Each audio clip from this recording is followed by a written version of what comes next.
Бүгін Маяк газетасы редакциясында радио элемтә буенча ярышта беренче урынны яулаган Азнакай 3нче урта мәктәбенең 6нчы сыйныф укучысы Радил Вәлиевне бүләкләү тантанасы узды. 6нчы рота радио элемтә буенча ярыш Әфганистанда һәм Чечняда хәрби бурычын үтәгән ветераннар истәлегенә оештырыла. Россиядән һәм чит илләрдән 91 радиостанция, барлыгы 120 кеше катнашкан. Радил бик сәләтле бала, безнең түгәрәктә бер айлап кына шөгыльләнсә дә зур җиңү яулады, ди Азнакайның радио түгәрәк җитәкчесе Ринат Вәлиев. На конкурсе первый час был более напряженный, несложный. Второй час уже становилось трудно разговаривать, горе первых схал. Радель волейбол белән дә шөгыльләнә, программалаштыру белән дә кызыксына икән. Он действительно очень способный ученик, всегда занимает призовые места на разных мероприятиях, конкурсах. Юнар армия штабы җитәкчесе Ринат Җиһаншин да аңа әфганчылар исеменнән диплом тапшырды.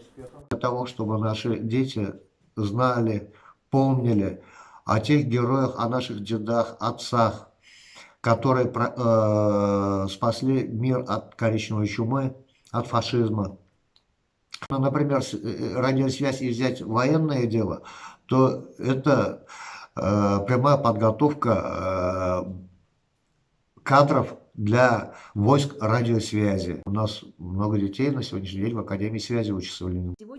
Патриотик тәрбия бирү бүгенге көннең иң мөһим бурычы. Туган илгә мәхәббәт тәрбияләү. Менә шундый ярышлардан да башлана, ди Мәгариф идарәсе җитәкчесе урынбасары Зөлфия Зарипова.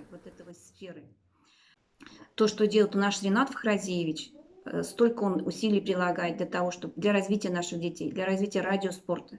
И он это делает не просто вот чисто инструментально, радиоспорт и все. Он действительно вкладывает в это большой воспитательный потенциал.